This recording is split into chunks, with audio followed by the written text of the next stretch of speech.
Hello à tous, hello mes phénix et bienvenue dans ce troisième Reborn accompagné de Louise. Hello tout le monde, @mybetterself, du coup sur Instagram je vous mets le petit truc là comme d'habitude.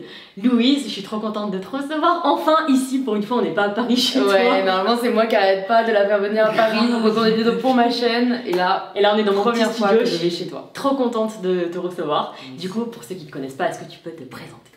Alors, je m'appelle Louise, je viens d'avoir 22 ans, j'habite à Paris et je suis, comme je lis, une inspiratrice sur les réseaux sociaux parce que je préfère ce terme. Elle aime pas le terme influ. Ouais, j'aime pas trop. Influenceur en fait, c'est vrai, j'ai pas envie de faire semblant. J'essaye personnellement de vraiment inspirer les personnes qui vont sur ma page et d'essayer de promouvoir un message positif. Et je trouve que c'est plus représentatif de ce qu'on fait. J'essaie d'aider chacun d'entre nous à se sentir bien dans sa peau, bien dans sa tête et à prendre le pouvoir de sa vie. En soi, on prend à peu près la même chose. Ouais. Je pense, voilà, on cherche à promouvoir quelque chose d'assez vrai sur les réseaux sociaux. Et c'est peut-être pour ça qu'on s'entend si bien. Oui. On veut du vrai.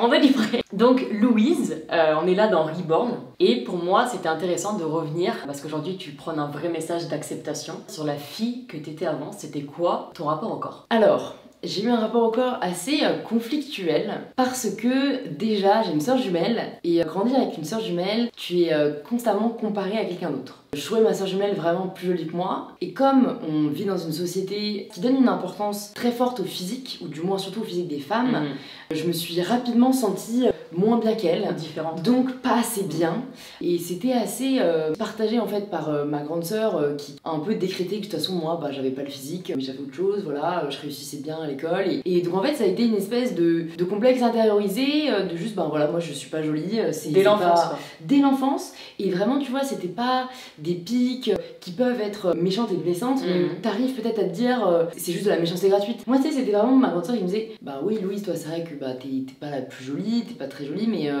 tu vois tu es douée à l'école. C'est trop méchant. Ouais mais en y repensant franchement c'est dur, mais moi du coup j'étais là genre ouais c'est vrai, enfin en fait j'étais d'accord avec elle, tu vois. Je me suis mis ça dans la tête, en grandissant ça a toujours été aussi ça avec mes copines à l'école qui étaient toutes super jolies, donc une comparaison vraiment, je trouve que c'est vraiment ce qui a marqué mon adolescence, et donc en fait j'ai rapidement essayé de me changer.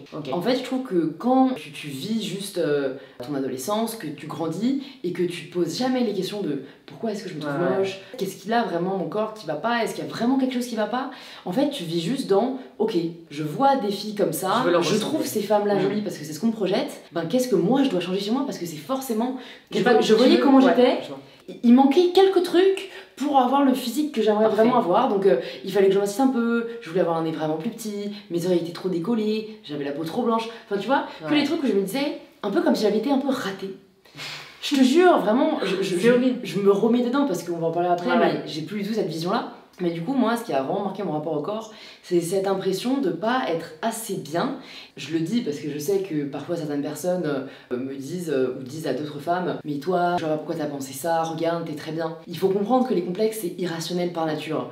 Je connais des femmes magnifiques, même qui rentrent dans tous les standards de la société et qui sont complexées pour X ou Y raison, et parfois, on en a déjà parlé, c'est les plus complexés parce qu'en fait, c'est des femmes qui, du coup, veulent rester entre guillemets à la hauteur de ce qu'on attend d'elles, tu vois. Elles sont en constante recherche d'une perfection et de ces dictates, tu vois, de pouvoir s'identifier au maximum. Et du coup, c'est souvent ces personnes-là les plus complexées. Mais en fait, un complexe, c'est comme un ressenti, c'est comme une impression. Tout le monde peut être complexé et il y a des personnes qui vont te trouver bien. Mais si toi t'es pas bien, un complexe ça s'explique pas. Ça s'explique pas du tout, et c'est vachement plus dû à ton entourage, ton environnement et ton état d'esprit, plus que ce à quoi tu ressembles vraiment. Et ça c'est quelque chose que j'ai compris au fur et à mesure, mais je dirais qu'en fait c'est principalement ça qui définissait ma relation au corps, et en fait au final, au mental, parce que c'est juste que j'avais un état d'esprit totalement différent. De celui que t'as aujourd'hui. De celui que j'ai aujourd'hui, voilà. Du coup aujourd'hui, on y vient, c'est quoi ton rapport au corps comparé à avant? C'est quoi la différence? Aujourd'hui, franchement maintenant c'est vraiment tellement un truc dont je parle tous les jours, j'ai plaisir à le partager, mais vraiment j'ai plus du tout cette notion de hiérarchie entre les corps, tu vois. Je dirais que c'est vraiment ça qui a le plus changé au final, c'est que je ne juge plus. Je ne juge plus les autres et du coup je ne me juge plus moi-même. En fait, c'est dingue, tu vois, là, on est à Cannes, on est près de la plage, et il y a des gens en maillot tout le temps. Et quand j'étais ado, on pouvait regarder les gens à la plage et se dire genre, oh bah tiens, elle est bien foutue, elle non. Enfin, tu vois, vraiment, je le dis, et heureusement, je suis plus comme ça aujourd'hui, et j'ai été comme ça. J'ai été comme ça, alors qu'aujourd'hui, justement, c'est vraiment tellement plus le cas. Mais je pense qu'en fait, on est encouragé à le faire. Enfin, attends, tu te souviens de cette une de Closer, mais qu'on avait partagé tous les deux. Là là. Le palmarès des 50 femmes les mieux foutues. T'avais genre les bombasses, les mamas sexy. Genre en quoi une mama sexy c'est pas une bombasse. C'est horrible cette couverture et j'étais là en mode réveillez-vous. D'ailleurs ils m'ont jamais répondu. Closer, si vous passez par là, on vous fait la bise. Et on vous souhaite bonne continuation. Voilà. Il serait temps de se réveiller. En fait c'est vraiment ça ce problème, c'est que si du coup dans les journaux et dans ce que tu vois tous les jours, tu vois qu'il y a des hiérarchies, toi-même tu rentres dedans. Aujourd'hui c'est vraiment quelque chose que j'ai réussi à complètement me détacher. En fait pour moi tout corps est beau dans le sens où tout corps est différent et je vais pas dire que des marques de vie. Ouais, en fait je vais pas dire que parce qu'elle a un ventre plat elle est plus jolie qu'une autre, parce qu'elle a un écart entre les cuisses, bah, elle est mieux foutue qu'une autre. Ça veut rien dire, tu vois, pour moi c'est vraiment une attitude, c'est se sentir bien dans sa mental peau. Aussi. Et en fait voilà, j'ai vraiment changé d'état d'esprit et que j'ai compris que je pouvais passer ma vie à essayer de me changer ou je pouvais faire le choix de me dire, attends, prenons 2 minutes pour réfléchir. Pourquoi est-ce que je veux changer à ce point-là qui je suis? Bah en fait c'est pour plaire aux autres, in fine, parce que si jamais t'étais toute seule, toute nue dans la forêt, tu t'en foutrais. Tu vois, tu serais pas là genre, oh, est-ce que mon ventre est pas un peu trop gros, mais non. Par rapport à qui? Par rapport à quoi? Et quand j'ai réalisé qu'en fait, c'était par rapport à un idéal qui n'a pas lieu d'être, qui change de toute façon limite tous les ans, et que je pouvais faire le choix de m'accepter comme je suis, et tu en as parlé, je crois, dans le Reborn 2, ça veut pas dire se laisser aller, mais c'est juste savoir que t'es comme ça, t'as tes différences, t'as ton unicité, et ben je décide de vivre avec, et je décide de plus me combattre. Donc aujourd'hui en fait, je suis dans cette relation encore où je m'aime parce que je ne lutte plus contre qui je suis parce que tu t'acceptes contre mon corps. T'as accepté ce que tu étais. Et est-ce que tu l'as... Moi j'en ai parlé dans une vidéo. Donc en fait, moi pareil, je me suis réveillée donc brûlée de l'hôpital. J'ai essayé de m'identifier. Ben, je pouvais m'identifier à plus personne parce que j'étais brûlée et qu'on n'est pas allé brûler en avant. Donc moi, contrairement à toi, je pouvais m'identifier genre à vraiment personne. Je me suis renfermée dans un truc. Et en fait, c'est à partir du moment où je me suis posé les mêmes questions que toi en mode ouais, je suis brûlée et alors, je m'en fous, tu vois, que j'ai recommencé à plaire en fait. Et est-ce que toi, ça t'est arrivé aussi? Écoute, honnêtement, j'en ai peu parlé sur mes réseaux, donc c'est un peu une exclue, mais c'est vrai que comme j'étais pas bien dans ma peau et que j'avais un peu cette espèce de complexe intégré, je m'empêchais de séduire ou de plaire. C'est-à-dire que si un mec venait me draguer, je le prenais pas du tout au sérieux. J'ai refusé de croire que je pouvais plaire avant vraiment tard. À chaque fois que j'ai plus ou moins daté des mecs, ça... plouf, parce qu'en fait quand ça devenait trop sérieux j'étais là mais non, tu paniques, je croyais que c'était une blague, tu vois, je comprends. Et je pense vraiment personnellement que en tout cas pour moi je devais vraiment m'aimer avant. Exactement, avant de, c'est ce que je dis souvent, de laisser quelqu'un d'autre m'aimer ou de réaliser que quelqu'un d'autre m'aime, parce que je pense que sinon tu prends le risque de t'aimer à travers le prisme de quelqu'un d'autre et quand ce quelqu'un d'autre n'est plus là tu repars un peu à la case départ. Et si t'as déjà fait ce travail sur toi avant, et tu gagnes du temps en fait. Pour moi, tu peux pas aimer quelqu'un, tu peux pas donner de l'amour à quelqu'un, tu peux pas être bien avec quelqu'un si déjà tu t'aimes pas toi-même. Genre, vraiment, et moi j'ai fait l'expérience aussi de me mettre avec quelqu'un alors que je m'acceptais pas, ça a été un fiasco. Je vivais complètement à travers lui, genre à travers son regard, à travers tout ce que lui il aimait, je m'identifiais à lui et au final genre ça a capoté complet, tu vois. Enfin je pense que la confiance en soi c'est un chemin, il n'y a pas un jour t'as confiance en toi, et ça je pense c'est aussi quelque chose qu'on doit dire pour dédramatiser peut-être les personnes qui en sont pas encore là où on en est, ou qui en soi ont l'impression que ils s'aiment pas à 100%. Honnêtement c'est un travail de tous les jours, de toute la vie. C'est difficile d'arriver à un stade où t'es là genre...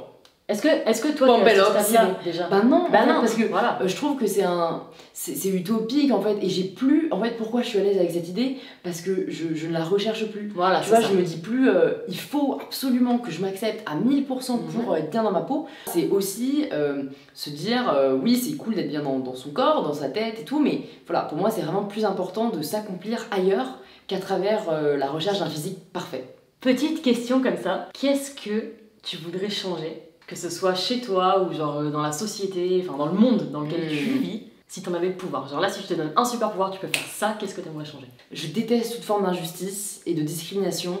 que ce soit du sexisme, que ce soit du racisme. En fait, vraiment, j'ai cet énorme problème avec les personnes qui vont ne pas considérer l'autre. Je pense que si jamais je pouvais changer quelque chose, c'est vraiment d'essayer de mettre tout le monde sur un pied d'égalité. C'est quelque chose qui me fait vraiment très très mal au cœur, de voir aujourd'hui à quel point ça bloque des personnes, ça les empêche de vivre juste parce que ce sont des femmes, ou juste parce que ce sont des personnes d'une ethnie en particulier, ou juste parce que ce sont des personnes qui ont un physique particulier. Vraiment, ça me dépasse. Je comprends totalement. En fait, tu voudrais juste mettre un terme à toutes les différences. Pour toi, genre, ces différences, c'en est pas. En fait, j'aimerais juste qu'on puisse chacun, tu vois, moi, mon truc vraiment, mon motto, c'est prendre le pouvoir de sa vie. Et autant je pense qu'on a chacun un énorme pouvoir là-dessus et qu'on est le seul maître à bord et que c'est nous qui pouvons prendre le pouvoir de notre vie, j'ai conscience qu'on part pas tous sur un pied d'égalité. J'ai conscience que pour certaines personnes, ça va être 3 fois, 5 fois plus dur parce que ils ont une couleur de peau qui, je sais pas pourquoi, ne plaît pas à quelqu'un. Et en fait, j'aimerais juste qu'on puisse tous prendre le pouvoir de notre vie sans trop de barrières en fait qu'on n'a pas choisi, tu vois. J'essaye d'en parler le plus possible sur les réseaux et j'essaye de faire en sorte que la partie sur laquelle on peut agir soit la plus puissante possible, parce que comme ça, on se fait tout seul et on arrive là où on veut aller grâce à nous, quoi. Qu'est-ce que tu dirais à la Louise d'il y a 5 ans? Il y a 5 ans, j'avais donc 17 ans. Il y a beaucoup de choses que je me dirais parce que c'est justement là où je suis un peu rentrée dans ce qui s'appelle l'orthorexie. Je contrôlais de manière assez obsessionnelle ce que je mangeais, le sport et tout. Je crois que je lui dirais tu n'as pas besoin d'avoir un certain physique pour être heureuse. Parce que dans ma tête, je serais bien dans ma peau quand j'aurais atteint un certain physique, aka un body goal. Pour moi, l'acceptation passait par le corps. J'ai réalisé que c'est pas parce que j'avais un certain physique que je m'aimerais plus, parce que ma valeur elle réside ailleurs. Et c'est vraiment ce que je me dirais. Donc du coup, je t'ai fait venir dans Reborn parce que c'est clairement une renaissance finalement, mais plus une renaissance mentale que physique, je dirais. Mais qu'est-ce que tu dirais du coup, toi, genre 2-3 mots, tu vois, sur cette renaissance, sur ce Reborn, quoi. Ouais, je le ressens vraiment comme une renaissance parce que si je pense à la Louise d'il y a 5, 6, 7 ans, et peut-être des personnes avec qui j'étais au collège, lycée trouvent que j'ai beaucoup changé depuis que je suis sur les réseaux, parce que vraiment j'étais quelqu'un qui râlait tout le temps, qui était, je te jure, mais genre mon surnom dans la famille c'était la râleuse, parce qu'en fait j'étais jamais satisfaite, je voyais toujours ce qui allait pas, j'avais une relation compliquée avec ma famille, donc j'étais toujours dans la colère, j'étais vraiment en fait un peu, tu vois, beaucoup de mauvaises ondes en moi. Je m'en satisfaisais, tu vois, je faisais rien pour le changer. Vraiment, aujourd'hui, la positivité, c'est vraiment une valeur forte et quelque chose qui définit la personne que je suis. J'essaye vraiment, en fait, de répandre autant de positif que je peux parce que je trouve qu'il n'y a rien de plus beau que d'aider les gens à se sentir bien. Et j'ai vraiment réalisé que tout ça, c'est un choix. Là où je pensais beaucoup qu'on subissait, je me rends compte, et en rencontrant même des personnes comme toi, que non, il peut t'arriver des trucs très difficiles, mais c'est un choix de t'en relever ou pas, d'en faire une force ou pas. Et en fait, pour moi maintenant, vraiment, le bonheur est limite un choix quotidien. Je choisis maintenant de voir le verre à moitié plein, je choisis de me bouger, d'arrêter de me plaindre et d'arrêter de blâmer les autres. Et au contraire, moi, d'agir dans mon pouvoir, vu de toute façon, tu plairas jamais à tout le monde. Il y aura toujours des gens qui seront pas contents de ce que tu fais. Donc il y a un moment, tu fais les choses pour toi et tu les fais pour les autres. Mais voilà, j'ai choisi de les faire pour moi. Et c'est là, je pense, où la renaissance a été particulièrement frappante. Donc ta renaissance, finalement, c'est ton acceptation. Ouais, je dirais que c'est vraiment le fait de dire... Là, il faudra faire un gros bip à la société, de commencer à vivre pour moi selon mes envies, selon tes envies, et pas pour ressembler à quelqu'un d'autre, et que ce soit physique ou professionnellement parlant. J'ai vraiment construit mon chemin de vie et pas celui que mes parents ou la société attendaient. Je me suis écoutée en fait. Donc en fait, par exemple, avant, tu faisais du sport quasi à outrance pour ressembler à un physique, et aujourd'hui, la différence, c'est que tu fais du sport pour toi, pour ton bien-être, parce que tu en as envie. Mais vraiment, ça c'est un truc, j'adore la bouffe, j'adore manger, donc j'aurais jamais un corps de fit girl, alors que oui, j'adore la muscu et le crossfit par exemple, mais parce que ça me permet de me vider, parce que je trouve que le sentiment de dépassement de soi est hyper bénéfique. Et voilà, ça c'est pareil, c'est un truc, moi j'ai fait mon choix. C'est un choix en fait. Je vais pas sacrifier le plaisir de la bouffe, tout en me nourrissant aussi avec bien sûr des aliments qui font du bien à mon corps. Mais en fait voilà, c'est vraiment juste... Tu veux pas être dans la frustration, moi, tu vois. Et pas comme il y a des gens, en fait on a tous des envies, on a tous des besoins différents, et il y en a qui vont aimer en fait faire attention à ce qu'ils mangent, il y en a qui vont trouver leur bien-être dans la nourriture saine exclusivement, et en fait c'est que des choix, et l'un n'est pas genre indissociable de l'autre. Tu peux très bien faire du fitness et manger à côté des pizzas et tout parce que tu en as envie, tu peux très bien manger sain mais pas faire de sport, enfin... Alors en fait voilà, posez-vous la question maintenant, est-ce que là, je suis vraiment contente de ma vie. Que juste je suis heureux ou heureuse. Moi je fais souvent des tableaux un peu comparatifs comme ça et tu fais voilà, donc dans ma vie là, ben tout ça ça me rend bien et qu'est-ce qui me frustre, qu'est-ce qui me rend malheureux, qu'est-ce qui fait que je me renferme. Ben je sais pas, ça peut être genre une relation toxique, ça peut être tellement de choses. Et faites en fait la comparaison entre ce qui vous fait vibrer et ce qui vous fait pas du bien, du mal, littéralement du mal. Tu vois, c'est marrant, moi j'ai jamais fait par écrit, mais je pense que ça peut être un bon exercice parce que parfois on n'a pas le recul nécessaire pour se rendre compte. Et moi, peut-être à l'époque, si j'avais fait ce genre de travail où genre, ben, qu'est-ce qui vraiment me fait sentir bien, mais qu'est-ce qui au fond me satisfait pas tant que ça, ben, je pense que j'aurais bien mis au final que j'étais frustrée de pas prendre des gâteaux quand je suis chez ma mamie, tu vois, ou de devoir dire non, aller en soirée parce que je veux être en forme pour ma séance le lendemain, parce qu'en fait j'aime sortir et danser avec mes potes, tu vois. C'est super important. Donc c'est voilà, faire attention aussi que on est certain de ne pas passer à côté de quelque chose qui est important pour nous, comme la famille, comme les amis, comme du temps pour soi. Peut-être le poser sur le papier, ça permet de se rendre compte. Mais là on parle en plus, tu vois, on parle de la nourriture, on parle du sport et tout, mais ça peut être genre dans votre taf aussi. Et après en fait ça t'amène à un chemin de décision presque radical, mais qui vont te mener en fait droit vers l'acceptation et droit vers le bonheur. Et dites-vous que ça vous fera toujours gagner du temps, parce que parfois on a l'impression qu'on est allé trop loin, qu'on peut plus revenir en arrière. Rien n'est définitif. On peut se tromper, mais t'apprends aussi de cette erreur-là. Moi aussi j'ai fait des choix, j'ai fait des saisons au ski pendant 4 ans, j'ai cru que ça me faisait vibrer. Au final je me suis enfermée et je me suis rendu compte que moi ce qui me maintient, c'est d'aider les gens, tu vois. C'est de faire des témoignages comme ça trop cool et de pouvoir transmettre vos retours, d'échanger avec vous, ça, tu vois. le partage. Mais ça je l'ai trouvé qu'après, parce que moi je pensais que ce qui me faisait vibrer c'était le sport et tout. Oui, le sport j'aime ça, mais c'est pas toute ta vie ou c'est pas ce qui te fait vibrer le plus. Exactement. Je suis d'accord. Et pour ça faut se poser la question, tout commence par là. J'allais te poser la question du mot de la fin, mais je crois qu'en fait on est en train de faire une grosse conclusion là. On est en train de le faire. Comment tu voudrais conclure ce Reborn là à toutes les personnes qui nous regardent? Un seul truc, un petit mot là comme ça. Ma phrase c'est prenez le pouvoir de votre vie parce que ce n'est jamais trop tard et parce que c'est vraiment la clé du bonheur s'il y en a une. En fait c'est vraiment, je pense que si vous faites les choses pour vous et parce que vous êtes écouté, vous pourrez jamais vraiment avoir de regrets. Et comme tu as dit, rien n'est immuable. Il y a toujours moyen, c'est même pas de se tromper, c'est juste de changer. De changer. Je pense qu'aujourd'hui, on réalise petit à petit qu'on a une vie, mais qu'elle est multifacette. Et qu'on n'a pas besoin de faire le même métier toute sa vie. Honnêtement, je pense qu'on peut toujours, dès maintenant, dès aujourd'hui, maintenant, vous regardez cette vidéo, faire ce que vous aimez le plus et vous sentir bien. Je pense que c'est vraiment ce que je voudrais dire en dernier parce que c'est hyper libérateur, je trouve, quand on se rend compte que c'est nous-mêmes, on est le principal acteur de sa vie. On nous impose souvent un cadre de vie bien défini. Ne laissez personne prendre des décisions à votre place, vous dire ce que vous avez à faire. Et si vous suivez pas le même chemin, si vous rentrez pas dans ce moule, si vous rentrez pas dans ce cadre, ce n'est pas grave, bien au contraire. Et moi je le sais, et peut-être que tu le sais par rapport à d'autres personnes, mais la vie, elle est si courte et si fragile, les gars. On n'a pas le temps d'avoir des personnes qui nous disent tu dois faire ça, tu dois faire ça. Écoutez-vous. Écoutez-vous, et je sais que parfois c'est difficile parce que ça plaît pas à vos proches. Vous vivez pour vous avant tout. Voilà. Comme c'est votre vie, il n'y a pas de vie. Voilà. Il n'y a pas de vie, les gars, il n'y a pas de décès. Enfin bon, il y a peut-être des vies parallèles, mais. Attends, mais là on va partir sur un autre truc, on va partir sur les énergies, on va un autre Reborn.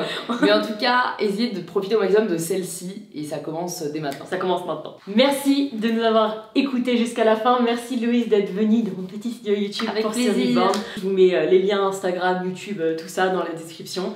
Et on vous fait des gros bisous. Et on vous dit à très bientôt. À très bientôt. Mouah. Un peu de dire. J'ai encore des fourmis dans les pieds, je sais pas ce que j'ai. Oh, quelle horreur.